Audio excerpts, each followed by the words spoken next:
आप देख रहे हैं स्पेशल ट्रांसमिशन जीत की सोच में हूं हसन लियाकत और आज एक जबरदस्त मुकाबला हुआ लेकिन अनफॉर्चुनेटली आखिर में वो जबरदस्त नहीं रहा। जब तक इब्राहिम ज़ादरान विकेट पे मौजूद थे तो लग ही रहा था कि नेल बाइटिंग मुकाबला होगा, लेकिन उसके बाद बांग्लादेश बिलाखिर उसने कमबैक किया, विकेटें ली अफगानिस्तान की और बांग्लादेश आज का मैच जीत कर थोड़ा सा ग्रुप इंटरेस्टिंग हो चुका है। अगर अफगानिस्तान को श्रीलंका के खिलाफ विकेट मिली तो फतह मिली तो यकीनी तौर पर अफगानिस्तान जो है वो भी इस रेस में आ जाएगा। अब देखते हैं कि होता क्या है। आज बड़ा ज़बरदस्त मैच हुआ, पहले 2 सेंचुरीज हमने देखी हैं शांटो की जानिब से और उसके अलावा जो है एक और सेंचुरी भी बांग्लादेश के प्लेयर ने दागी और फिर इब्राहिम ज़ादरान बड़ा ज़बरदस्त खेले और इब्राहिम ज़ादरान की हमने तारीफ भी सुनी। शाहीन शाह अफरीदी उनकी काफ़ी तारीफ कर रहे थे एक अपने पैगाम में। और इस तमाम तर मैच के ऊपर डिस्कस करने के लिए हमारे साथ स्टूडियोज़ में मौजूद हैं हसन रजा साहब, साबिक टेस्ट क्रिकेटर, चैंपियन प्लेयर थे ये भी और वर्ल्ड रिकॉर्ड होल्डर भी हैं। Thank you very much for joining अस। उनके साथ मौजूद है जवाद यारफ साहब। जवाद, आपका भी बहुत बहुत शुक्रिया, thank you very much for joining अस। और कनाडा से हमारे साथ मौजूद हैं इंटरनेशनल अंपायर आईसीसी के डॉक्टर हफीज़ अवान साहब। हफीज़ अवान साहब, आपको भी खुश आमदीद कहते हैं, thank you very much for joining us. Hasan भाई, आज के मैच को अगर आप एनालाइज करेंगे तो लग ये रहा था कि एक क्रैकिंग मैच होगा, लेकिन अनफॉर्चुनेटली लेटर पार्ट में आके मैच थोड़ा सा वन साइड हो गया। देखिए, दोनों एसोसिएट्स की टीमें खेल रही हैं। अफगानिस्तान जिस तरह की क्रिकेट खेलती हुई आ रही है और T20 फॉर्मेट में बहुत अच्छी लग रही है मुझे। 50 ओवर्स में थोड़ा सा मुश्किल हो रहा है, अदरवाइज कमबैक जो किया है वो बांग्लादेश ने बहुत ज़बरदस्त कमबैक किया। जिस तरह से रिसेंटली ऑस्ट्रेलिया को हरा चुके हैं होम सीरीज़ में, वहाँ पर उसके बाद काफ़ी इंप्रूवमेंट क्रिकेट की नजर आई है। शकीबुल हसन ऐसे प्लेयर हैं, सीनियर प्लेयर्स, वो अभी तक चल रहे नहीं है जिस तरह। अगर वो अभी चलें तो रन ज़्यादा हो सकते थे, मगर अगेन जिस तरह से रिलायबल कर रहे थे, शांतो जो है बहुत अच्छी नहीं खेल रहे हैं। उन्होंने अपनी जो सेंचुरी की, आउटस्टैंडिंग की, पार्टनरशिप लगाई। टॉस जीतने का यही मकसद होता है और पाकिस्तान में मैच हो रहा है, बैटिंग पैराडाइज पिचेज़ हैं, तो वहाँ पर एडवांटेज उठाया उन्होंने अगेंस्ट अफगानिस्तान के और पार्टनरशिप थ्रू आउट अच्छी रही, जिसकी वजह से मैच में वापस आए। तो अफगानिस्तान को इंप्रूवमेंट करनी पड़ेगी और हम यही कहते हुए आ रहे हैं कि जब वो क्वालिफाइंग राउंड में आई है एसोसिएट टीमों से जब खेलती है, यूएई में, नीदरलैंड में, हॉलैंड में, तो 2020 में कुछ अलग नज़र आती है और 50 ओवर में कुछ अलग नज़र आती है। तो स्ट्रगल कहीं ना कहीं करते हुए नजर आ रही है। बैटिंग लाइनअप स्पेशली अफगानिस्तान की ऐसी है कि वहाँ पर एक गुरबाज टॉप ऑर्डर में बैट्समैन है जो अच्छा खेलते हैं। अगर वो टॉप ऑर्डर में अच्छा खेलते हैं तो जब जाके ये रन होते हैं। नबी काफ़ी सीनियर हैं अफगानिस्तान की टीम के, वो भी खेल रहे हैं, मगर इब्राहिम ने जिस तरह से बैटिंग करी थी और वो मैच का टर्निंग पॉइंट था जब वो 70 रन की इनिंग में आउट हुए। अगर वो मैच को और लंबा लेके चलते तो बैटिंग पैराडाइज पिच थी यहाँ पर, अगर विकेट हैंड्स होते तो ये रन चेस कर सकते थे अफगानिस्तान। सर, जितना एक्सपेक्ट किया जा रहा था उस तरह का मुकाबला हुआ नहीं। इस तरह लग रहा था कि एक क्रैकिंग मुकाबला होगा, क्योंकि अफगानिस्तान जब भी पाकिस्तान के साथ खेलता है तो बड़ा ही नेल बैटिंग मुकाबला होता है। लेकिन आज रहमानुल्लाह गुरबाज के आउट होने के बाद इब्राहिम ज़ादरान थोड़े से जो है सेटल भी नजर आ रहे थे, बड़े क्लासिकल शॉट्स भी उन्होंने खेले, लेकिन उसके बाद कोई भी बैट्समैन संभल के ना खेल सका अफगानिस्तान की जानिब से। बिस्मिल्लाहिर्रहमानिर्रहीम, बिल्कुल आपने राइटली पॉइंट आउट किया। ज़ादरान के अलावा मेरे ख्याल में जब अगर आप इनिशियली अगर आप बांग्लादेश से ये बात कहें कि लेट्स से आपको हम गुरबाज की विकेट दे दें और हमें 20-30 रन, आप 40 रन भी ले लें, तो आई एम श्योर कि इस स्कोर के ऊपर Bangladesh would bite your hand off कि वो गुरबाज की विकेट लेके आप 40 रन ले लें। तो गुरबाज का अर्ली आउट होना बांग्लादेश के लिए बहुत बड़ा लाइक एक प्लस पॉइंट था और अफगानिस्तान के लिए बहुत बड़ा नेगेटिव पॉइंट था, क्योंकि अगर किसी ने भी ये चीज़ पॉसिबल बनानी थी तो it had to come from Gurbaz और ज़ादरान। ज़ादरान ने अपना रोल ज़रूर प्ले किया, लेकिन अनफॉर्चुनेटली गुरबाज के आउट होने के बाद जो 1 डाउन उनके प्लेयर आए, जो 2 डाउन उनके प्लेयर आए, वो किसी भी तरीके से ज़ादरान को सपोर्ट नहीं कर पाए। स्ट्राइक रेट्स थे उनके मेरे ख्याल में 60, 65, 70। आप 335 चेस कर रहे हैं, जब आप 335 रन की चेस करने की कोशिश में आए और आप 17 ओवरों में इनका स्कोर 75 रन था। This is absolutely not acceptable. अगर आपने 335 का रन चेस करना है तो उसका मतलब है 6.75 की एवरेज आपको चाहिए और आप खेल रहे हैं 5 से, पावर प्ले आपने लगाया 35-40 रन का, तो दिस इज़ नॉट डन। थोड़ा सा प्रेशर सारा का सारा ज़ादरान पे शिफ्ट हुआ और आपने जिस तरह राइटली पॉइंट आउट किया कि eventually something had to give. Zadran ने आउट होना ही था, जिस तरह वो मार रहे थे, जिस तरह वो टेम्पो को आप करने की कोशिश कर रहे थे और दूसरी तरफ से बिल्कुल सपोर्ट नहीं मिली थी। अगर ज़रा सी भी सपोर्ट मिलती तो आई एम श्योर आपको मैच थोड़ा सा और इंटरेस्टिंग देखने को मिलता, लेकिन hats off to the guy, वो बहुत अच्छा खेले हैं ज़ादरान। ठीक है, इससे पहले कि हम कनाडा चलें, मैं चाहूँगा कि हम एक दफ़ा मैच समरी के ऊपर नज़र डाल लें कि क्या कुछ हुआ इस मैच में और बांग्लादेश के कौन कौन से सुपरस्टार हैं जिन्होंने बांग्लादेश के लिए परफॉर्म किया और इसी तरह अफगानिस्तान की जानिब से किस किस ने अच्छी परफॉर्मेंसेज दी। मैच समरी के ऊपर नज़र डालेंगे। Match summary Afghanistan versus Bangladesh. Bangladesh put 334 for 5 in 50 overs. Mehidy Hasan Miraz जो कि 112 रन बनाने में कामयाब हुए, नजमुल हसन शांटू जो कि 104 रन बनाने में कामयाब हुए, शकीबुल हसन 32 रन और इसके अलावा Naeem was very very special, लेकिन पता नहीं क्यों विकेट दे जाते हैं। पिछले मैच में भी काफ़ी ज़बरदस्त शॉट्स इन्होंने लगाए थे, 28 रन इन्होंने बनाए। और आप देखिए ज़रा Mujeebur Rahman once again expensive side पे 62 फॉर 1, गुलबदीन नायब 58 for 1, Mohammad Nabi 50 for 0 and Rashid Khan look at that 66 for 0। और ये सुपरस्टार बॉलिंग थी जो कि आज इनको परेशानी का सामना करना पड़ा। अफगानिस्तान की बात की जाए तो 245 पे उन्होंने अपनी तमाम तर विकेटें गंवाई और स्टार परफॉर्मर रहे इब्राहिम ज़ादरान और हशमतुल्लाह शहीदी। सर आपकी तरफ अगर आऊँ मैं, और क्योंकि आपके पास एक डिफरेंट एक्सपीरियंस होता है, आप मैच को बिल्कुल मिडल से कवर करते हैं डॉक्टर साहब, तो इस तरह की पिचेस, अगर स्पेशली पिचेस की बात की जाए, हसन भाई भी अभी इसके ऊपर रोशनी डालेंगे, तो बहुत ज़्यादा बैटिंग पैराडाइज विकेट था कि अफगानिस्तान की जो इस तरह की बॉलिंग लाइनअप है जो कि 150-200 के अंदर टीम्स को आउट करती है, लेकिन वो भी परेशानी के आलम में रहे। जी बिल्कुल 100% बिल्कुल साहब, ये आपने एग्जैक्टली पॉइंट आउट ठीक बात की, क्योंकि अगर थोड़ा सा पीछे जाएं तो कॉन्टेक्स्ट जो पहले बांग्लादेश और अफगानिस्तान हो चुके हैं उसमें अफगानिस्तान 2-1 से जीता था रिसेंट पास में, जो उनकी वनडे सीरीज हुई थी बांग्लादेश के अंदर। तो वो भी एक उनका अब राइवलरी कह सकते हैं क्रिएट हो गई है अफगानिस्तान और बांग्लादेश की भी। तो बांग्लादेश के अंदर वो एक रेजिलियंस भी थी किसी हद तक, और सेकेंडली ये कि उनको आइडियल कंडीशन मिली। जैसे आपने शुरू में कहा कि टॉस बहुत इंपॉर्टेंट फैक्टर है। इस तरह की विकेटों पर अगर टॉस जीतेंगे तो डेफिनेटली बॉल सीधी सीधी बैट पर आ रही है, तो उन्होंने 100% बैटिंग पे जाना ही जाना था। और अगर आप थ्रू आउट बैटिंग देखें तो बांग्लादेश बहुत शुरू में ही मैच ले गया था, क्योंकि 300 प्लस जब दो आउट है और आप 2 बंदे सेंचुरियन हो चुके हैं, तो मेरा नहीं ख्याल कि वहां से किसी भी सूरत में मैच उसकी तरफ यानी कि अफगानिस्तान की तरफ जा सकता था। तो बांग्लादेश ने एग्जैक्टली वही किया जो उनको करना चाहिए था। और सबसे बड़ी सपोर्ट जो, जैसे आपने कहा कि नीचे जब जरूरत पेश आई, जब वो उनके मेहदी हसन मिराज इंजर्ड होकर, चूंकि यहाँ पे ह्यूमिडिटी का इशू है तो ये इंजरी तो बार बार आएगी, क्रैम्प्स पड़ेंगे, तो बाहर गया, तो जब मुशफिकुर रहीम आए और शकीबुल हसन आए तो उन्होंने वहीं से चार्ज लिया जहां पर मेहदी और शांतु ने छोड़ा था।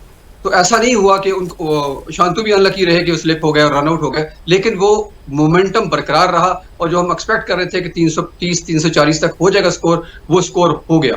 बेसिकली मेरा ख्याल जो मिसिंग लिंक है, जो मिसिंग एलिमेंट है ना अफगानिस्तान की तरफ से, वो है स्पिनर्स। अगर आप 1 मिनट पहले आप कंपेयर कर रहे थे कि पाकिस्तान अफगानिस्तान के खिलाफ क्यों इस तरह खेलता है और बांग्लादेश का मतलब बेहतर क्यों खेला है, मेरा ख्याल है कि उसकी वजह यह है कि जब एक बड़ी टीम, मतलब नंबर्स के लिहाज से अगर बड़ी टीम देखा जाए और अफगानिस्तान कंपैरेटिवली नंबर के लिहाज से लो टीम है, तो इनका दरमियान मुकाबला होता है तो लोअर टीम को नथिंग टू लूज होता है, वो अपनी बेस्ट पे खेलते हैं जाकर।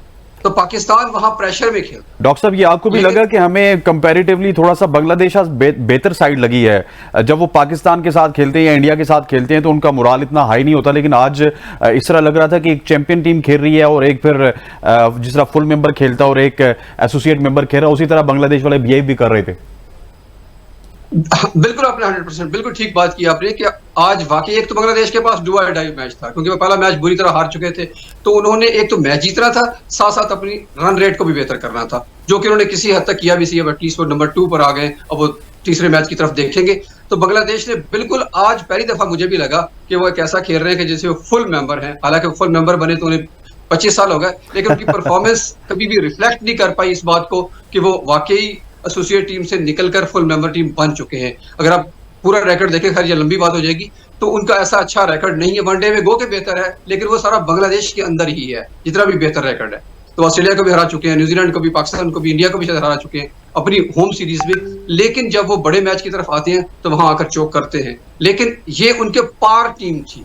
और अफगानिस्तान का मसला यही है कि अफगानिस्तान जो कि मैक्सिमम T20 क्रिकेट खेलती है, तो उनका माइंडसेट भी वही है, क्योंकि उनका सेटअप इतना अच्छा नहीं है, उनका डोमेस्टिक स्ट्रक्चर इतना अच्छा नहीं है, तो उनको अनफॉर्चुनेटली उस सारे सेटअप से गुजर के आना पड़ता है कि T20 से। फिर उनका होम ग्राउंड नहीं है, कभी यूएई में खेल रहे हैं, कभी पाकिस्तान में खेल रहे हैं, तो होम सीरीज श्रीलंका में खेल रहे हैं, तो उनके लिए भी बहुत सारे ऑड्स हैं जिसको वो फिर भी उन सब से गुजर कर भी आकर इंटरनेशनल क्रिकेट खेल रहे हैं और कंपीट कर रहे हैं। सबसे अच्छी बात यह है। ठीक होगी डॉक्टर। मेरा ख्याल है कि हसन, अगर विकेट की बात की जाए तो मतलब पहले ही पता था कि लाहौर का विकेट है, रन्स तो लगेंगे, लेकिन ऐसी सुपरस्टार बॉलिंग को रन्स लगना, लेटर पार्ट में बांग्लादेश ने तो आउट किया, लेकिन वो राइटिंग ऑन द वॉल्स था, क्योंकि 50 ओवर में अफगानिस्तान की टीम इतनी अच्छी नहीं है, लेकिन मुजीब को विकेट ना मिलना, उस तरह से राशिद को विकेट ना मिलना, फिर 66 रन बड़ा सरप्राइजिंग है।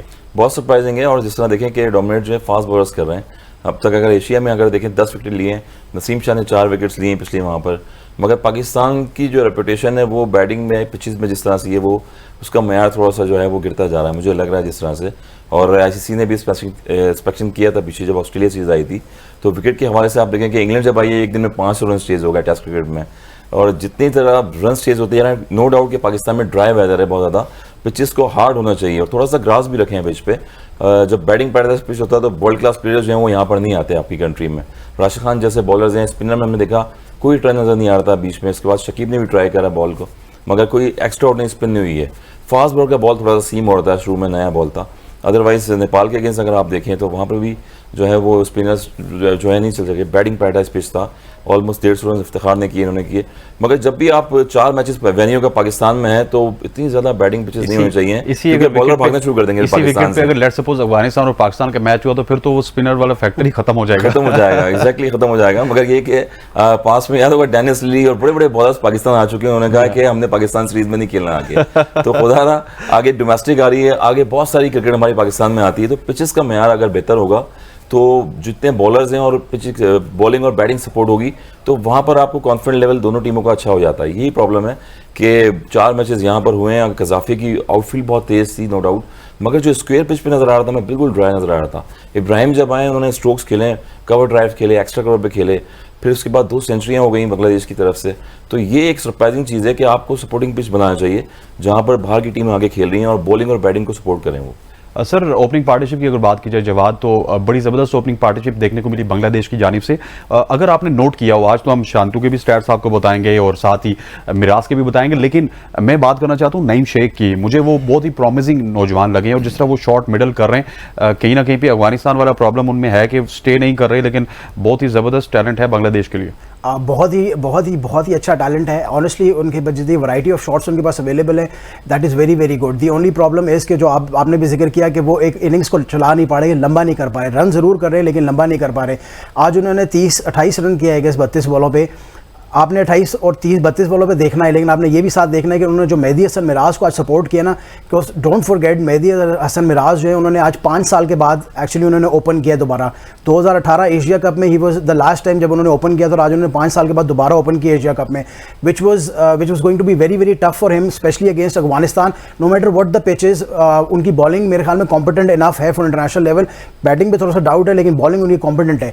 सो अंडरस्टैंड दिस कि उनका आके ओपन करना was going to be tough. लेकिन नईम ने जो इनिंग्स खेली उसकी वजह से मिराज को टाइम मिला कि वो थोड़ा सा सेटल डाउन हो जाए, क्योंकि आप अगर उनकी इनिशियल इनिंग्स देखेंगे मेहदी हसन मिराज की, वो स्लो, तो नईम ने उनको कॉम्पनसेट किया और 10 ओवर में जो पावर प्ले के right at the end Mujeeb के रोंगन पे वो आउट हो गए नईम।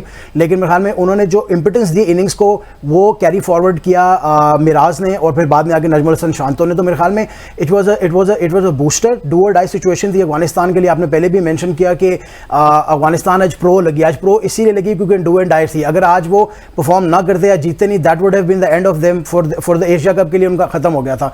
तो मेरे ख्याल में एक डेस्परेट सिचुएशन थी, डेस्परेट मेजर्स किए, 3 चेंजेस किए और मेजर चेंजेस किए, क्योंकि आपने एक अपना ओपनर रेगुलर ओपनर बिठाना इज अ मेजर चेंज, आपका one of the premium fast bowler बिठाना इज अ मेजर चेंज। तो बेसिकली ये बड़े चेंजेस थे।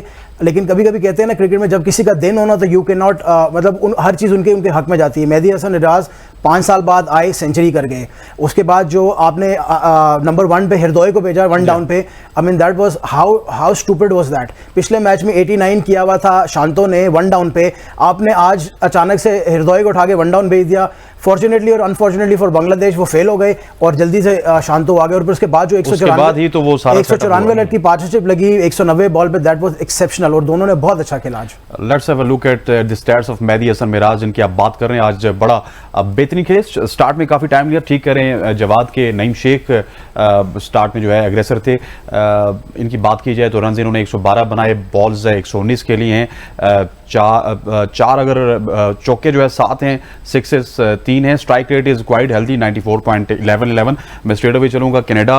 डॉक्टर साहब मेहदी हसन आज बहुत ही ज़बरदस्त खेले। स्टार्ट में थोड़ा शेकी थे, नईम शेख ने उनको साथ दिया, उनको साथ चलाया, लेकिन उसके बाद एक बड़ा ज़बरदस्त नॉक और after 5 years that's quite amazing.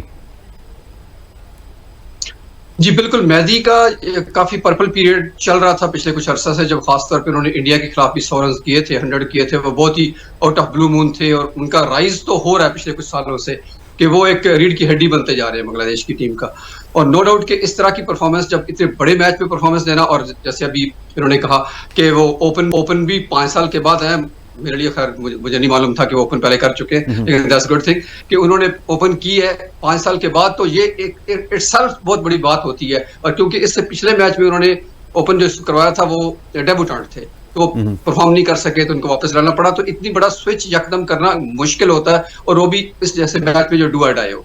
तो मेरा ख्याल है कि बांग्लादेश के लिए जो मेहदी ने काम कर रहे हैं एक अरसे से, सिर्फ बैट के साथ नहीं बल्कि बॉल के साथ भी और फील्ड के साथ भी, तो मेरा ख्याल है कि वो इस वक्त मरकज़े निगाह वही है बांग्लादेश की टीम का। और आज जिस तरह खासतौर पर मेरे लिए सबसे सरप्राइजिंग एलिमेंट था, जिस तरह उन्होंने राशिद खान को, मुजीब को, जो मतलब वर्ल्ड क्लास बॉलर्स हैं और वो पूरी दुनिया में लीग खेलते हैं, बड़े बड़े बैट्समैनों को उन्होंने मतलब नचाया हुआ है, लेकिन वो आज मेहदी के सामने और शांतो के सामने बेबस नजर आए।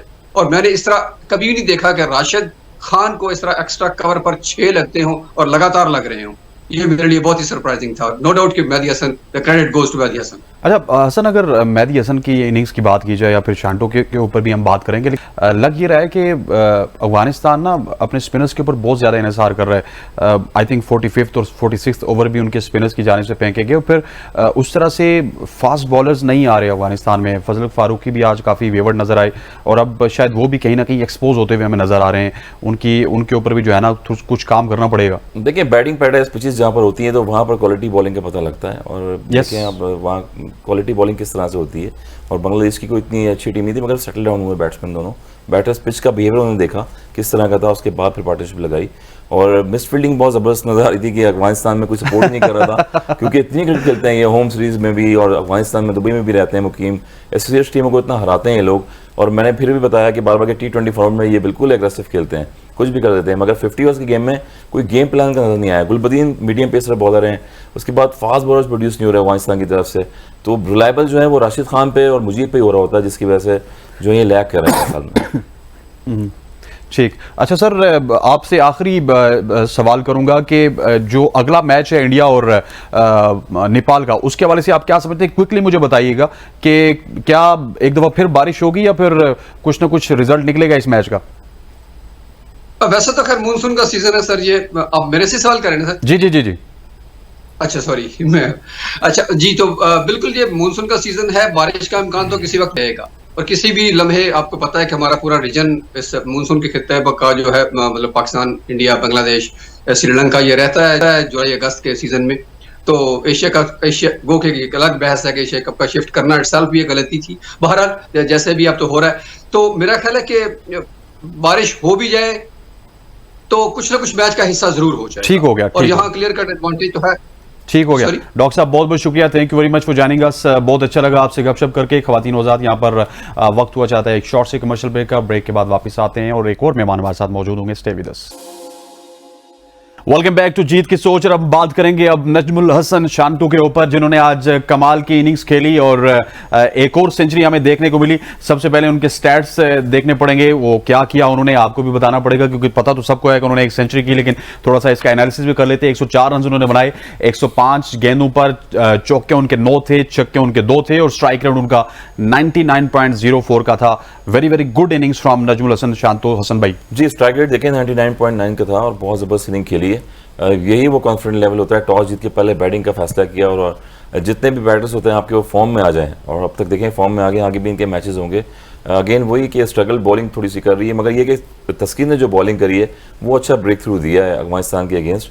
44 पे 4 उन्होंने 44 रन देके 4 विकेट्स लिए, और बॉलिंग लाइन जो है थोड़ी सी और स्ट्रांग होनी चाहिए। बैटिंग में तो इंप्रूवमेंट हो गई है, मगर एक चीज़ है कि इतने सीनियर प्लेयर जो हैं वो शकीब उल हसन, वो भी इनफॉर्म बैटिंग में नहीं आ रहे हैं। अगर वो भी रन्स करें तो मजीद बांग्लादेश की जो टीम है वो और बैटिंग रहीम है, शकीब भी हैं, वो काफ़ी अच्छे से खेल रहे हैं। विकेट कीपर जो इनके कैप्टन भी रह चुके हैं, तो टॉप ऑर्डर तो खेल रहे हैं, मगर मिडिल में जो 1-2 बैट्समैन है वो अगर और चलें तो ये टफ टाइम दे सकते हैं आगे टीमों को। अच्छा, जिस तरह इन्होंने पॉइंट आउट किया जवाद के शिफ्ट हो रहा है मोमेंटम बांग्लादेश का towards Naim Sheikh, towards Shanto, towards Miraz, और वो जो बहुत ज़्यादा रिस्पॉन्सिबिलिटी होती थी तमीम पे, शकीब उल हसन पे, मुशफिकुर रहीम पे, वो ख़त्म होती नज़र आ रही है। देखिए इट्स बिन अ वाइल के तमीम सॉरी शाकिब और मुशफिक उर रहीम दोनों it's been a while they have not been performing up to the levels जो उन्होंने अपने लिए खुद सेट किए थे. अंडरस्टैंड दिस के Shakib Al Hasan has been the best player that Bangladesh has produced over the period of what ever their cricket history is. Shakib Al Hasan से अच्छा प्लेयर उन्होंने प्रोड्यूस आज तक नहीं किया. He is been consistently the number 1 world allrounder भी वो नंबर 1 रहे कंसिस्टेंटली. कुछ उनकी फॉर्म अच्छी नहीं लगी हुई, इसी वजह से आपने देखा कि आज उनके जितने भी आपने यंग प्लेयर्स के नाम लिए, शांतो हो गया, मेहदी हो गया, नईम हो गया या हिरदौई इवन हो गया, इन सब को ऊपर भेजा गया. इसकी एक मेन वजह यही थी कि इन दोनों की परफॉर्मेंस उस तरह से बैटिंग में लग नहीं रही है, रन्स आ नहीं रहे थे इन दोनों से. तो उन्होंने रिस्क लिया आज नए लड़कों के साथ, उन लोगों दैट रिस्क पेड ऑफ. आगे चल के मेरे ख्याल में बांग्लादेश को अगर इसी मोमेंटम को इस टूर्नामेंट में भी कैरी ऑन करना है और if they want to do good in the World Cup as well, तो मुशफिक और शकीब दोनों का परफॉर्म करना बहुत ज़रूरी है. रिस्पॉन्सिबिलिटी और लेते हैं, हमेशा से लेते हैं, बट थोड़ा सा मुझे लग रहा है ऑफ फॉर्म है दोनों. लेकिन आगे चल के मेरे ख्याल में टूर्नामेंट जैसे जैसे खुलता जाएगा, आई एम श्योर कि दे विल कम बैक, क्योंकि बहुत अच्छे प्लेयर्स हैं दोनों, शकीब एंड मुशफिक. बात का इंटरप्ट कर रहा हूं आपको, अगर पाकिस्तान में मैचेस होते हैं ना तो ये मौका बड़ा अच्छा होता है फॉर्म में आने के लिए, बैटर्स के लिए. 100% सर. आप जैसे इफ्तिखार आए हैं, जैसे बाबर आए हैं, नेपाल जैसी टीम. आप अगर दोनों पाकिस्तान की बात करें तो इस वक्त हमारे स्पेशल कॉरेस्पॉन्डेंट जनाब औरंगजेब यूनुस साहब मौजूद हैं हमारे साथ श्रीलंका से. औरंगजेब, आपने तो कल मैच पूरा नहीं करवाया, लेकिन हमने मैच भी पूरा करवा दिया और एक जबरदस्त मैच हुआ. हम बात कर रहे थे बांग्लादेश वर्सेस अफगानिस्तान के मैच की, तो व्हाट इज योर थॉट्स? आपने मैच भी देखा होगा, और क्या समझते हैं कि ये टूर्नामेंट इसी तरह अपनी रानाइयों में चलता रहेगा या फिर बारिश हमें डिस्टर्ब करेगी?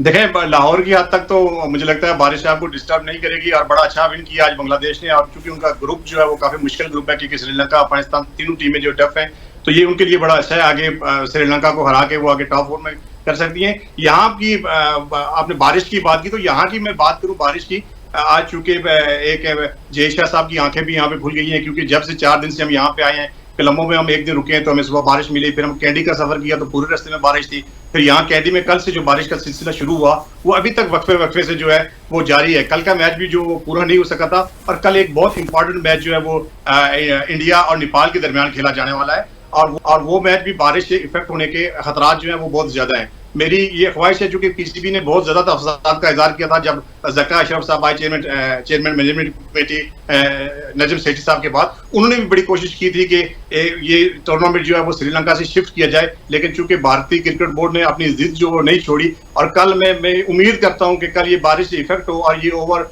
20 ओवर तक ये मैच आए या 20 से भी नीचे तक आए, ताकि नेपाल को जो है वो टारगेट जो इजी मिले और वो चेज करे इसको, और फिर इंडिया की आंखें जो है वो खुल जाएं. क्योंकि अब यहाँ की सूरत हाल में आपको बताता चलूं कि यहाँ तो फिर भी बूंदाबांदी या हल्की फुल्की बारिश होती है, कभी नहीं होती. अब अगला इवेंट, अगला मरला जब जाएगा यहाँ पे कोलंबो में, तो कोलंबो में आज तूफानी सूरत हाल है. वहाँ की सड़कें जो है वो तालाब की शक्ल इख्तियार कर गई हैं. वहाँ जिस वेन्यू पे वहाँ पे मैचेस हो रहे हैं वो तालाब बन गया है. अब जाके जय शाह साहब की आंखें खुल गई हैं, और कल उन्होंने एक इंपॉर्टेंट मीटिंग जो है वो पीसीबी के साथ रखी हुई है, जिसमें जोन पे वो ये फैसला करेंगे कि अगला मरला जो है वो कहाँ शिफ्ट किया जाए. ज्यादातर लोग यही बात कर रहे हैं कि दमूला एक वेन्यू ऐसा है जहाँ पे आने वाले दिनों में बारिश होने का इम्कान जो कम है, तो वो कोलंबो से अब वो सोच रहे हैं कि इस जो अगला मरला है जो सुपर 4 का शुरू होगा वो दमोला में शिफ्ट किया जाए. अच्छा, कितने चांसेस है औरंगजेब के ये मैचेस शिफ्ट हो जाएंगे दम्बोला में? क्योंकि दम्बोला में काफ़ी अरसे से इंडिया नहीं जा रहा, इंडिया की जिद है कि वो दम्बोला में नहीं खेलेंगे. हालांकि इसकी कोई खास रीज़न नहीं है, सिर्फ ये है कि वहाँ पे अर्ली ऑन सीमर्स को जो है वो हेल्प मिलती है और लेटर ऑन जो है वो स्पिनर्स को मिलती है, और इंडिया आपको पता है कि वो ऐसी विकेटें चाहता है जैसी लाहौर में, तो इससे बेहतर नहीं था कि वो लाहौर में आके खेल लेते. और दूसरा मेरा सवाल का भी जवाब दीजिएगा कि चांसेस कितने हैं इस टूर्नामेंट के शिफ्ट होने के दम्बोला में? देखिए, इसकी चांसेस तो 100% है, क्योंकि आने वाले दिनों में जो वेदर फोरकास्ट है वो वहाँ पे बारिशें हैं, और आज जो पोजीशन ग्राउंड की बन गई है तो अगले 1 हफ्ते में भी ये सीधी होने वाली नहीं है, क्योंकि हमने खुद वीडियोस देखी हैं, कुछ फोटोज हमने देखी हैं, तो पूरा ग्राउंड जो है वो तालाब की शक्ल इख्तियार कर गया है. कल जो पीसीबी के जो बीसीसीआई के सदर हैं वो भी कल वाघा बॉर्डर के जरिए तशरीफ ला रहे हैं. लाहौर चेयरमैन ज़का अशरफ साहब खुद वाघा बॉर्डर जाएंगे, उनको जाके वहां रिसीव करेंगे. उनका गो के एसीसी से कोई ताल्लुक तो नहीं है, लेकिन फिर भी ये चीजें डिस्कस मेरे ख्याल में जरूर होंगी. और जय शाह साहब ने कल जो मीटिंग रख दी है वो इसीलिए रखी है क्योंकि ब्रॉडकास्टर आपको पता है कमर्शियल बहुत ज्यादा यूज होते हैं इंडिया और पाकिस्तान के मैच में, तो बहुत ज्यादा उनको पहले से भी नुकसान हुआ. और आगे अगर 1 मैच या 2 मैच जो लग रहा है कि पाकिस्तान इंडिया का फाइनल भी होगा 10 तारीख को, तो सुपर 4 में हम आमने सामने होंगे, तो वो प्रेशर भी अब जय साहब को है, तो इसलिए उन्होंने अब हाथ पैर मारना शुरू कर दिए हैं.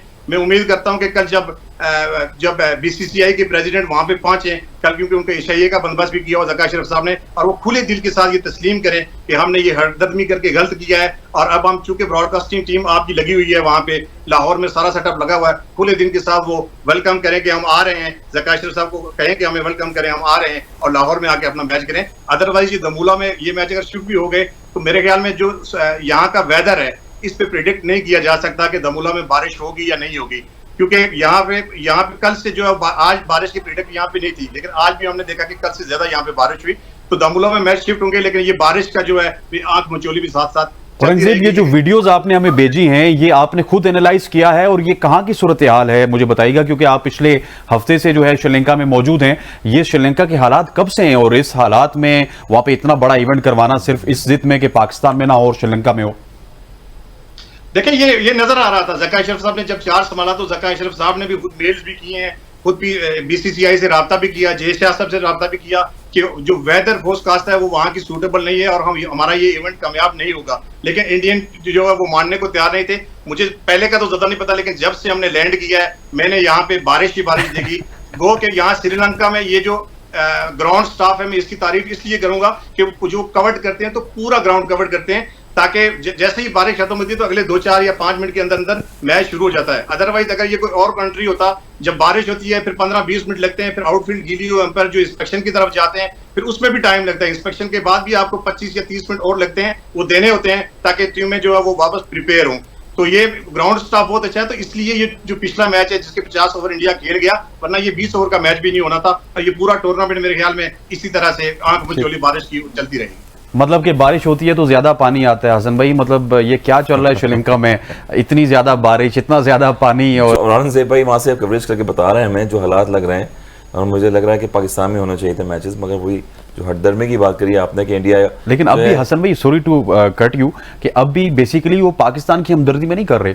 एक तो उनके ऊपर अपने लोगों का बड़ा प्रेशर है, लोग इंडिया पाकिस्तान का मैच देखना चाहते हैं, उनकी आबादी हमसे ट्रिपल है, और दूसरा उनके ब्रॉडकास्टर्स का बड़ा प्रेशर है जिनके अरबों डॉलर्स लगे हुए हैं, इन्वेस्टमेंट की हुई है उन्होंने एशिया कप के ऊपर। देखिए क्रिकेट तो होनी चाहिए ना, कहीं पर भी हो रही है, आईसीसी इसको रन कर रहा है थ्रू आउट। अगर क्वालिफाइंग नेशन की कोई टीम भी आती है तो आईसीसी उसको रन करता है, और पाकिस्तान का एक अपना कैलिबर है क्रिकेट में, पूरी वर्ल्ड में, दुनिया में अगर देखें आप तो।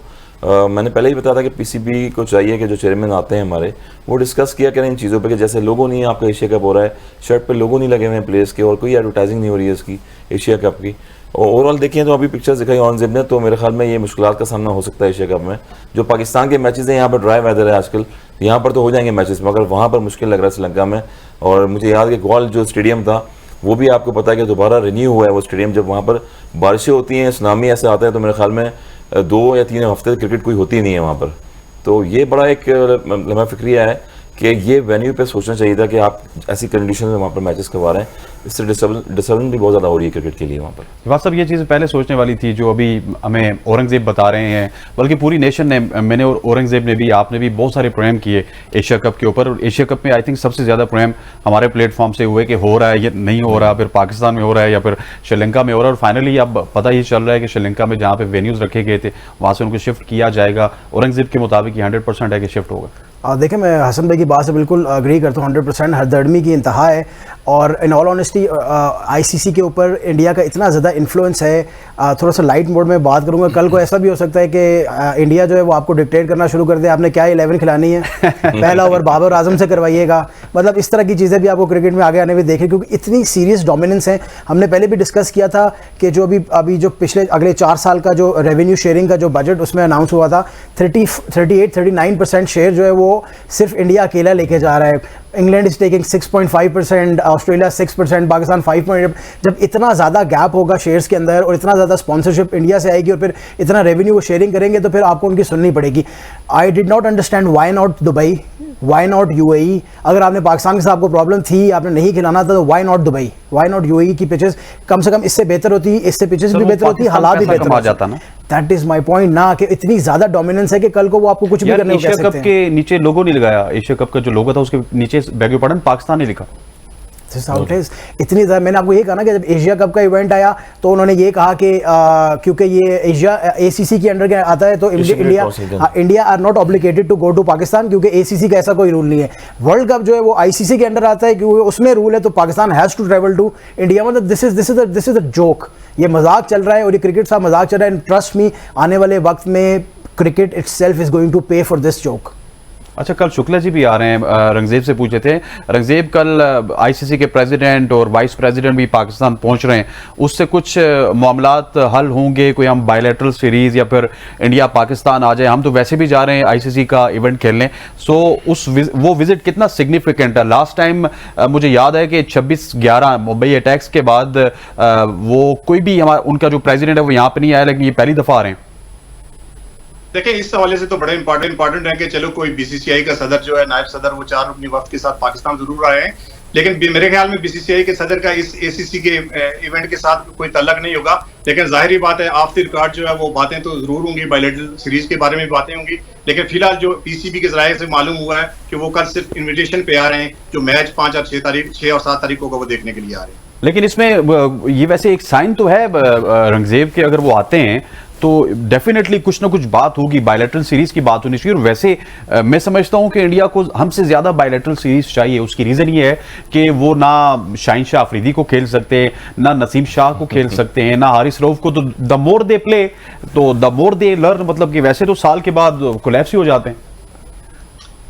देखिए, बिल्कुल जैसे थोड़ी देर पहले भाई ने बात की कि हो सकता है इंडिया आपको डिक्टेट करना शुरू कर दे कि आपने प्लेइंग 11 क्या खेलनी है, लेकिन फिलहाल जो क्रिकेट में इंडिया की पोजीशन है, उन्हें अपने 11 का नहीं पता, क्योंकि बैटिंग ऑर्डर उनका बिखर गया, और स्पेशली पाकिस्तान को लेके, क्योंकि वो करते, आपको पता है आखिरी बायलैटरल सीरीज हमारी जो हुई थी इंडिया के साथ, तो वो एक स्टूल रखे, जो मोहम्मद इरफान हमारे 7 फीट के थे, वो उनकी प्रैक्टिस कर रहे थे, और उन्हें जुनैद खान ने जाके सारी विकेटें उड़ा दी थी, और जुनैद खान अकेला ही मैच लेके आ गया था। इसी तरह लेफ्ट आर्म और मोहम्मद आमिर के साथ वो फंसते हैं। इसी तरह भी शाहीन शाह को खेलने के लिए उन्होंने जो है ना, रॉयल्स पंजाब किंग के एक फास्ट बॉलर 4 फुट के लेके आए हैं कि भाई ये 6 फुट 4 इंच के लेके आए हैं कि ये शाहीन की हाइट का है, तो इससे जाके प्रैक्टिस करेंगे। वो भी करके आए और नतीजा आपने ये देख लिया कि वो क्या निकला। तो मेरे ख्याल में उनकी अपनी प्रॉब्लम्स और परेशानियां इतनी है कि जितना वो पाकिस्तान के बारे में सोचते जा रहे हैं, जितना वो पाकिस्तान को दीवार के साथ लगाते जा रहे हैं, इतनी उनकी क्रिकेट मेरे ख्याल में पिछले 2-3 साल से वो पीछे जा रही है। अच्छा हसन भाई, ये एक पॉइंट है वैसे कि इंडिया को इस बारे में सीरियसली सोचना चाहिए कि मैं आपको एक टेप बॉल क्रिकेट की मिसाल देता हूँ। एक बार नया आता है ना, तो उसको कोई बंदा रीड नहीं कर सकता, लेकिन after a very short time, जब वो 3-4 महीने बाद वो जो एक छक्का नहीं खा रहा होता था, वो 2 छक्के खाता है। फिर जो बड़े बड़े प्लेयर्स हैं, जो नामी ग्रामी प्लेयर्स हैं, उसको साथ खिलाते हैं, पीछे विकेट कीपिंग करते हैं, उसका हाथ रीड करते हैं, और बस 4 महीने या 5 महीने की देर है, फिर हर बंदा 5-5, 6-6 छक्के भी खा रहा होता है। यहाँ पे तो चलिए छक्कों वाली गेम नहीं है, लेकिन कम से कम इन स्विंगर तो खेल लेंगे हमारे साथ, अगर बायलैटरल सीरीज ज्यादा खेली इंग्लैंड इंडिया ने तो। बहुत मुश्किल हो गया है। देखें ना, अब इंडिया को यही रीड नहीं हुआ है शाहीन शाह अफरीदी, और वही पड़ गए हैं जिस तरह से बॉल कर रहे थे। रोहित शर्मा जिस तरह खेल रहे थे, तो ऐसा लग रहा था कि ऑर्डिनरी प्लेयर खेल रहा है। हमने पहले भी डिस्कस किया कि 10 से 12,000 रन उनके हो चुके हैं इंटरनेशनल क्रिकेट में, और जब वो बोल्ड हुए हैं तो आपने देखा रिएक्शन कि विराट कोहली का रिएक्शन क्या था कि एक्सपेक्ट नहीं कर रहे थे कि वो इस तरह बोल्ड हो जाएंगे। यही चीज़ क्वालिटी होती है, और हमने पहले ही बताया कि 10 विकेट्स लिए हैं। एशिया में मेरे ख्याल में रिकॉर्ड हो गया है कि 3 विकेट्स जो हैं वो हारिस ने ली, उसके बाद नसीम ने ली, और 4 विकेट्स जो हैं शाहीन शाह ने ली। तो बड़ा वक्त डला हुआ इंडियन बैटर्स को, उस वक्त उनको कोई स्ट्रैटेजी अपनानी पड़ेगी अपनी, और इन स्विंग बॉल पे काफी प्रैक्टिस करनी पड़ेगी। ड्राविड जो है, आपका क्या पॉइंट ऑफ व्यू है बीइंग क्रिकेटर के जो प्रेसिडेंट वाइस प्रेसिडेंट कल आ रहे हैं लाहौर में, और 1-2 मैचेस यहाँ पे देखेंगे भी, डेफिनेटली ज़का अशरफ साहब से भी मीटिंग होगी उनकी, तो कुछ ना कुछ मामलात सुधरेंगे PCB और BCCI के दरमियान? नहीं, ऐसे ही रहेंगे। कितने चेयरमैन आए पहले भी, कितने लोग आए, ऐसी डिस्कशन होती है। लेकिन ये after a very long time, 2008 के बाद अभी आ रहे हैं। डजंट मैटर, 2008 के बाद भी आए, 9 के बाद आए, वो आते हैं और अपना बस चाय कॉफी पी और चले जाते हैं डिस्कशन करके। अदरवाइज पाकिस्तान को स्ट्रांगली लेना पड़ेगा इनिशिएटिव। पीछे देखिए, आपके चेयरमैन जितने भी आए थे, बड़ी कोशिशें की जाए बढ़ के दौर से कि कुछ ICC को जाके बताएं कुछ चीज़ें जो होती हैं, मगर इंपॉर्टेंट चीज़ यही है कि वो अपनी IPL पे फोकस होते हैं और हम अपनी PSL पे फोकस हैं, और ऐसी मामला चल रहा है। ठीक, औरंगजेब आपका बहुत बहुत शुक्रिया। यहाँ पर वक्त हुआ चाहता है ख़वातीन हज़रात एक शॉर्ट सी कमर्शियल ब्रेक, ब्रेक के बाद वापस हाजिर होंगे। Stay with us. Welcome back to जीत की सोच। और हम बात कर रहे थे औरंगजेब यूनुस साहब से, और जब हम उनसे बात कर रहे थे थोड़ा सा मैच ड्रैग हुए थे, लेकिन आखिरी कमेंट में जवाद आपसे लेना चाहूंगा कि ये जो टूर हो रहा है ये कुछ सिग्निफिकेंस इसकी है, या जो हसन भाई कह रहे हैं वही ठीक है? 100% वंस अगेन मैं हसन भाई से एग्री करूंगा। मेरे ख्याल में कोई फ़ायदा नहीं होगा इस टूर का। ये बेसिकली पाकिस्तान को एक और लॉलीपॉप देने के लिए तशरीफ़ ला रहे हैं। यहाँ पे आएंगे, टूर करेंगे, सिक्योरिटी इंजॉय करेंगे, मज़े करेंगे, खाएंगे पिएंगे, एंड देन दिल गो बैक। अब आ किस लिए रहे हैं, this is something that is अभी तक हमें खबर मिली नहीं है कि एग्जैक्टली आ क्या कर रहे हैं। अगर उन्होंने वो क्रिकेट के साथ और पाकिस्तान के साथ इतना ही हमदर्द होते हैं हमारे, तो प्रॉब्लली ये टूर वो 1-1.5 महीने पहले प्लान करके एशिया कप पाकिस्तान में करवाते। तो एशिया कप ना करवाना और उसके बाद ट्रिप करना, 2 महीने पहले तो उन्होंने आईसीसी के डेलीगेशन को भेजा था कि इनको जाके मना करें कि ये जो पाकिस्तान इंडिया ना आने के नारे लगा रहे हैं, नारे ना लगाए, क्या नुकसानात होंगे। देखिए मैं आपको यही तो कह रहा हूँ, बिहाइंड द सीन्स अभी क्या चल रहा है, वो किस वजह से आ रहे हैं। मैं आपको यही कह रहा हूँ कि वो जिस भी वजह से आएंगे, वो आएंगे बेसिकली आपको एक लॉलीपॉप देने के लिए, आपसे कुछ कमिटमेंट करेंगे, कमिटमेंट करने के बाद चले जाएंगे, आपको वर्ल्ड कप में बुला लेंगे, वहाँ जाके जो भी सेटिंग होनी है वो हो जाएगी। उसके बाद जिस दिन ये वर्ल्ड कप खत्म हो जाएगा उसके बाद वो आपको कहेंगे अस्सलाम वालेकुम, आप अपने रास्ते और हम अपने रास्ते। ये हमेशा से हमारे साथ होता रहे और आगे भी मेरे ख्याल में यही होगा। हसन भाई इज एब्सोल्युटली राइट। ठीक, अब थोड़ा सा मैच की तरफ वापस चलते हैं, क्योंकि औरंगजेब हमारे साथ मौजूद थे। उन्होंने कोलंबो से काफ़ी ज़्यादा हमें डिटेल्स भी बताई, तो इस वजह से थोड़ा सा हम ड्रैग भी होते, लेकिन ये शामिल भी करने थे। ये कुछ बड़े इवेंट्स हो रहे हैं और इस ट्रांसमिशन में, लेकिन अभी तस्कीन अहमद के स्टैट देखते हैं जो कि आज बड़ी स्पेशल लग रहे थे। एग्रेसिव बॉलर हैं, एग्रेशन तो उनका हमें दिखता है हर जगह पे। 8.3 overs, 44 run, 4 wickets, economy of 5.17 and extra सिर्फ 3 दिए। बहुत जबरदस्त लग रहे थे हसन भाई, अच्छी बॉलिंग की उन्होंने और 44 रन दिए। देखें इकोनॉमी बॉलिंग का, देखें बड़ा अच्छा था। स्पेशली जो उन्होंने ट्वीट किया है, यही बताया कि राशिद खान क्यों सक्सेस नहीं हो रहे, मुजीब क्यों नहीं हो रहे। बड़े बॉलर की निशानी ये होती है कि जब बैटिंग पैराडाइज पिचेस होती हैं, आपको बैटर्स को कहाँ बॉल करनी है। तो उन्होंने थोड़ा सा लर्न किया, बॉडी से दूर बॉलें करी, शॉर्ट बॉलें करी। राशिद खान जो स्ट्रोक खेल रहे थे उस पर भी आउट हुए फिर। और जब ऐसी बैटिंग पैराडाइज पिचों पे आप पेस से बॉल करेंगे और बॉडी से दूर करेंगे, तो जरूरी है कि आपको स्टंप्स में विकेट मिलेंगी। और एलन डोनाल्ड जो है उन्होंने काफी वर्क किया है। एक सवाल है आपसे, आपने कहा कि जो फास्ट बॉलर हैं जिनका पेस निकलता है वो बेसिकली मीट वगैरह हम खाते हैं, पाकिस्तानी तो ज़्यादा पेस निकलता है। ये पाकिस्तानी और ऑस्ट्रेलियन ही मीट ज़्यादा खाते हैं? क्योंकि मैंने आज देखा हसन, एक लड़का था और 2 लड़के और भी थे बांग्लादेश में, उनका पेस जो है वो ज़्यादा ऊपर क्लिक नहीं कर रहे थे। 135, 36, 37, 38 की गेंदें करवा रहे थे। तो इसकी क्या वजह है? ये सिर्फ मीट तो नहीं है, कुछ और भी होगा? देखिए मीट की है और ट्रेनिंग भी है स्पेशली, और मीट तो खाते हैं। जिस तरह से हमने बताया कि इंडिया में फास्ट बॉल क्यों नहीं आते, लोगों ने भी किया है। मगर मीट खाने से ये भी है कि आपको ट्रेनिंग भी इसी तरह से करनी पड़ती है और अपने आप को स्ट्रांगली शोल्डर्स में और अपने जो बैक है और थाइज को स्ट्रांग करना पड़ता है आपको। तस्कीन की ये चीज़ बड़ी जबरदस्त लगी। तस्कीन वो क्लास बॉलिंग कर रहे हैं विद इन द स्टंप्स, और उनका जो थंब है वो लग रहा है एग्रेशन भी है। और फिर मास्टर जो बॉलर्स रह चुके हैं अपने करियर में, एलन डोनाल्ड जिनको हम फेस भी करते रहे, उन्होंने काफ़ी टिप्स दिए हैं उनको और टैक्टिक्स बताते रहे वो कि बॉलिंग ऐसी बैटिंग पैटर्न पे कहाँ करनी है आपने। और यही थी कि उन्होंने स्टंप बॉलें करी हैं और जब शॉट मारने गए बैटर्स अफगानिस्तान की तो उनको बॉडी से दूर किया है। तो मेरे ख्याल में यही एक्सपीरियंस होता है कि बांग्लादेश की टीम और बॉलर्स जो हैं अगर ऐसे बड़े मैचेस खेलते रहेंगे, जीतेंगे, तो एक कॉन्फिडेंस लेवल अच्छा होता है और जो 7 प्लेयर खेल रहे होते हैं उनका कॉन्फिडेंस लेवल भी अच्छा होता है। जवाद, तस्कीन की बॉलिंग देख के लगता है कि उनमें थ्रिल भी है, एग्रेशन भी है, और इस तरह लगता है कि he is not from Bangladesh, basically he is a big name. और जिस तरह वो आउट करते हैं, सेलिब्रेशन करते हैं, और कभी कभार वो लास्ट मैच में श्रीलंका के खिलाफ जो पहला विकेट उन्होंने इन स्विंगर पे लिया था, बहुत ही आउटस्टैंडिंग बॉल डिलीवर कर देते हैं। पिछले एक डेकेड में मेरे ख्याल में मुस्तफ़ी मुर्तज़ा के बाद प्रॉब्लली अगर कोई 2 बॉलर्स अच्छे आए थे तो मुस्तफ़ीज़ और तस्कीन ही आए। तस्कीन की सबसे अच्छी बात यही है कि मेरे ख्याल में वो जेनेटिक भी थे जो स्कैंडल में फंस गए थे, वो एक बॉलर थे इनके, वो भी अच्छे बॉलर थे। I don't know, I forget the name. I don't recall. लेकिन तस्कीन की बात ये है कि आपने बिल्कुल राइटली पॉइंट आउट कि अगर आप जीन्स की बात करें, जेनेटिक्स की बात करें, तो तस्कीन की बिल्ड जो है वो किसी भी और बांग्लादेशी प्लेयर से ज़्यादा है। He does not look like being a Bengali player, क्योंकि उनकी थोड़ी सी बिल्ड ज़्यादा है, वो हाइटेड थोड़े से ज़्यादा है, मसल्स बहुत उनके ब्रॉड है, शोल्डर उनका बड़ा तगड़ा है और उनका पेस भी बहुत अच्छा है। इसी वजह से एक पीरियड ऑफ टाइम से पिछले 10 साल में प्रॉब्लली ही is been performing very very well. In and out रहते हैं अपनी इंजरी की वजह से, क्योंकि जब इतना ज़्यादा पेस होता है तो फिर आप you are bound to get injured somewhere. फिर टेस्ट मैचेस भी खेलते हैं जिसकी वजह से आपको इन फ्लैट ट्रैक्स के ऊपर कभी कभी आपको इंजरीज हो जाती है। लेकिन he is been a very very good performer for Bangladesh for good part of past 10 years and I really like seeing him, especially उनका जो स्विंग है, उनका जो बाउंस उनको मिलता है, जो शॉर्ट बॉल वो करते हैं, which is very very good. आज उनको थोड़ा सा हेल्प इसलिए भी कर गया, ये भी एक फैक्टर हेल्प कर गया कि 335 का एक बहुत बड़ा पहाड़ लगा हुआ था and Afghanistan did not start of well. पहले 3 ओवरों में उन्होंने कोई विकेट नहीं खेली, बॉल अच्छा किया, विकेट नहीं मिला। लेकिन जब कम बैक स्पेल किया तो उस वक्त अफगानिस्तान को चाहिए था 7.5-8 रन का, तो batsman had to attack and he took the wickets. तो मेरे ख्याल में थोड़ा सा हेल्प उनको भी मिला है because of the score board, लेकिन बॉलर भी बहुत अच्छे हैं वो। ख़वातीन उस्ताद Ibrahim Zadran was very very impressive today, और उनके वाले से शाहीन शाह अफरीदी अक्सर बात करते हैं, बहुत सारे पाकिस्तानी प्लेयर भी बात करते हैं, और आज टेम्परामेंटली बड़े स्ट्रॉन्ग लगे, फिर कवर्स के ऊपर खेला, फिर अपनी ऑन साइड ऑफ साइड हर तरफ अच्छे शॉट्स खेल लेते। आइए देखते हैं इब्राहिम ज़ादरान ने आज क्या किया। 75 रन बनाए 74 गेंदों पर, चौके इनके 10 थे, छक्का 1 था, और strike rate is quite healthy 101.35। Ibrahim Zadran was outstanding batting, absolutely brilliant. Looks like जब बैटिंग क्रीज पे खेल रहे थे वो तो ऐसा लगता है विराट कोहली खेल रहे हैं जैसे। एग्जैक्टली। और उनके स्टाइल में खेले थे, कवर ड्राइव मारे, बैकफुट पे पंच किया, एक्स्ट्रा कवर पे शॉट्स खेले, मगर जो बॉल हुआ है वो आउटसाइड ऑफ स्टंप था, वो जहां वो कॉट बैंड भी हुए, बड़ा जबरदस्त कैच लिया, फुटवर्क भी बड़ा अच्छा था। फुटवर्क बड़ा अच्छा था। देखें बॉल पे बॉडी को लेके आया, पुल भी किया मिडविकेट की तरफ, तो ग्राउंड के चारों तरफ स्ट्रोक्स खेले हैं, और यही क्वालिटी बैटिंग होती है कि मुश्किल वक्तों में आप खेलेंगे। ड्राइव किया है और आउटफील्ड बड़ी लेफ्ट नजर आ रही थी आज कज़ाफी स्टेडियम की, क्योंकि जो फील्ड प्लेसिंग जो है ऑन साइड पे भी उसी तरह खेल रहे हैं जैसे ऑफ साइड पे ऑन की साइड पे, और थोड़ा सा मुझे लग रहा है विराट कोहली को कॉपी किया है, और विराट कोहली वाले शॉट मारा है जो ऑन पे इनसाइड आउट खेलते हैं वो आके। यही क्वालिटी बैटिंग होती है बैट्समैन की, और अगर ये थोड़ा और लंबा खेलते तो मेरे ख्याल में जो है मुश्किलात डाल सकते थे ये। Sir he was very very brilliant.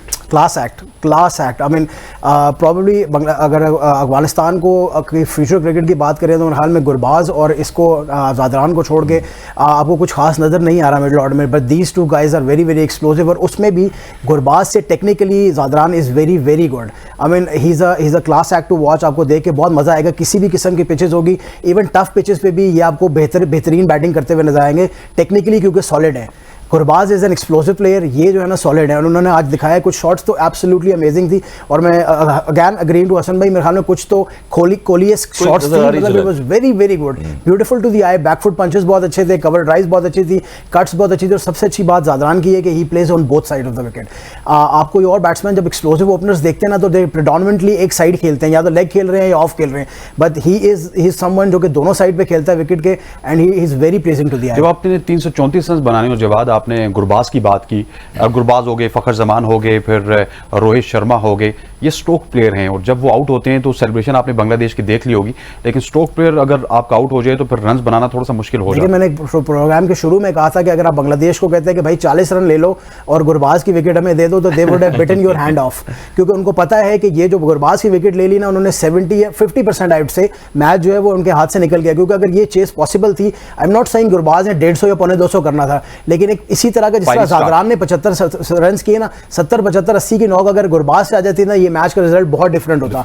But क्योंकि गुरबाज आउट हो गए और आपने वो सेलिब्रेशन देखी, थोड़ा सा मैं गुरबाज पे यहाँ पे कमेंट जरूर करना चाहूँगा। 335 रन, अभी पिछले दिनों आपने पाकिस्तान के खिलाफ 300 रन किए थे, आपने बहुत वॉचफुल स्टार्ट किया, फिर भी आपने 300 रन किए। आज मेरे ख्याल में it was very very irresponsible, 335 लगा और आप निकलते ही आपने शॉट मारना शुरू कर दी। इस विकेट पे अगर आप 5-7 ओवर खड़े हो जाते उसके बाद बॉल आपको फुटबॉल नजर आना था, बट उन्होंने अपने आप को टाइम ही नहीं दिया, और which actually costed Afghanistan. Sir Afghanistan की जब बैटिंग की बात करते हैं तो आज इब्राहिम ज़ादरान की तो हमने तारीफ कर दी, लेकिन इसके अलावा कोई भी बैट्समैन आके उस तरह विकेट पे रुका नहीं, खेला नहीं। T20 स्टाइल ही लग रहा है ज़्यादातर, इनको मेरे ख्याल है डिफ्रेंशिएट करना होगा अपनी टीम्स को। लड़के इनके पास पूरे हैं, राना नवीदुल हसन को हम देखते हैं, इमरान फरद को देखते हैं जो कि इनकी एकेडमी में काम कर रहे हैं, और काफ़ी अरसे से जो है इनका बैकअप तैयार हो रहा है। अब इनको व्हाइट बॉल की क्रिकेट और रेड बॉल की क्रिकेट को अलग करना होगा, या इवन व्हाइट बॉल में 50 ओवर और 20 ओवर को भी अलग करना होगा। बहुत डिफरेंट है, हमने जिस तरह बताया कि व्हाइट बॉल और रेड बॉल में डिफरेंट है बहुत ज़्यादा, और 50 ईयर का गेम तो आपको पता है कि इसमें आपको टॉप ऑर्डर अगर आउट हो जाए तो मिडल ऑर्डर फेल हो जाता है, और हमारा जिस तरह चाचू इफ्तिखार जो है फॉर्म में आए, यही चीज़ है हमारी कि बाबर आजम भी खेल रहे हैं। ऐसी अफगानिस्तान में भी देखें, अगर आप नबी इतने अरसे से खेलते हुए आ रहे हैं, वो उनकी कोई खास रनिंग नज़र नहीं आई मुझे इतने अरसे से खेलते हुए। यही इंपॉर्टेंट है, और गुरबाज पे अटैक करते हैं और गुरबाज खुद जो है अर्ली ऑन शॉट खेलने जाते हैं। तो मेरे ख्याल में अफगानिस्तान में ग्रास रूट लेवल पे काम तो हो रहा है, और ये ACC में जो होते हैं वहाँ पर जाके, दुबई में भी रहते हैं मुकीम 6-7 साल से, वहाँ भी काफ़ी क्रिकेट खेल रहे हैं। इनको प्लेयर जो है प्रोड्यूस करने पड़ेंगे, मगर इब्राहिम जो है उन्होंने आज अच्छी नहीं खेली है। ऐसे 1-2 प्लेयर मिडिल में अगर अच्छा खेलें तो ये 300 रन का टारगेट सेट कर सकते हैं आगे। अच्छा, पाकिस्तान के खिलाफ जब अफगानिस्तान खेलती है तो कुछ डिफरेंट इंटेंट होता है, बहुत पॉजिटिव इंटेंट होता है। फिर नबी की इन्होंने बात की, नजीबुल्लाह की बात की, जब वो हमारे खिलाफ खेलते हैं तो मतलब स्ट्रोक प्लेयर होते हैं, स्ट्रोक हर आके बंदा लगाता है। मुजीब जैसा बंदा हमारे खिलाफ सेंचुरी लगा गया, लेकिन आज बिल्कुल डाउन एंड आउट लग रही थी, हालांकि डोमिनेट कर सकते थे। बिल्कुल फट्टा विकेट थी लाहौर की। देखिए हसन, 335 किसी भी पिच पे, किसी भी ग्राउंड में, किसी भी ओपोनेंट के खिलाफ बहुत बड़ा स्कोर है। आप पहले 335 करते हैं, आपका फ्रेम ऑफ माइंड कुछ और है। आप सेकंड जब चेज में जा रहे हैं तब आपका फ्रेम ऑफ माइंड कुछ और है। इनके ध्यान में भी यही बात थी। आई एम 100% श्योर कि अगर इनकी ओपनिंग लगेगी तभी ये मैच जीतेंगे। और जैसे ही मैंने बार बार कहा कि जैसे गुरबाज आउट हुए ना, एकदम से मोराल गिर गया। इनके 1 डाउन आए गए, रहमत आए थे जिन्होंने 33 किया 57 बॉल पे, जिसका मतलब ये कि उन्होंने 10 ओवरों में 33 रन किए जब आपको 10 ओवरों में 75 रन करने थे। That is where you actually lost the match. अगर आपकी मिडिल ऑर्डर आके आपके टॉप ऑर्डर को सपोर्ट नहीं करेगा, आप कभी भी इतना बड़ा रन चेस कर नहीं पाएंगे। The only problem Afghanistan right now is, मेरे ख्याल में नंबर 6, नंबर 7, नंबर 8 उनका ठीक है, नंबर 1 और नंबर 2 भी उनका ठीक है, नंबर 3, 4 और 5 they have to step up. आपको स्टेप अप का मतलब ये कि एट अ मिनिमम ना भाई आपने 1 रन अ बॉल आपने खेलना है। अगर आप इस तरह के मैच में अगर 50 या 60 के स्ट्राइक रेट से खेलेंगे, you will cost your country the match. And exactly देखने को मिला। देखो Shahidi was playing in T20, लेकिन मेरे ख्याल जो रहमत थे वो नहीं खेल रहे थे T20। रहमत नहीं खेल रहे, नजीब खेल रहे हैं, नजीब खेल रहे हैं, नबी खेल रहे हैं। बट द पॉइंट इज कि जिस टाइम तक नबी आया या राशिद आया या मुजीब आया, तब तक मैच हैड ऑलरेडी गॉन। आपको 15 ओवरों में 17 ओवरों में 170 रन चाहिए थे। ठीक है, 14 रन का एवरेज चला गया। एग्जैक्टली 14 का एवरेज चला गया। उसमें नबी भी कुछ नहीं करेगा, राशिद भी कुछ नहीं करेगा। अच्छा, आई वाज थिंकिंग कि शायद ये अफगानिस्तान के बैक एंड पे प्लान होगा कि हम T20 क्रिकेट अच्छा खेलते हैं तो शायद T20 बना के ही खेल लें। विकेट तो हाथ में थी।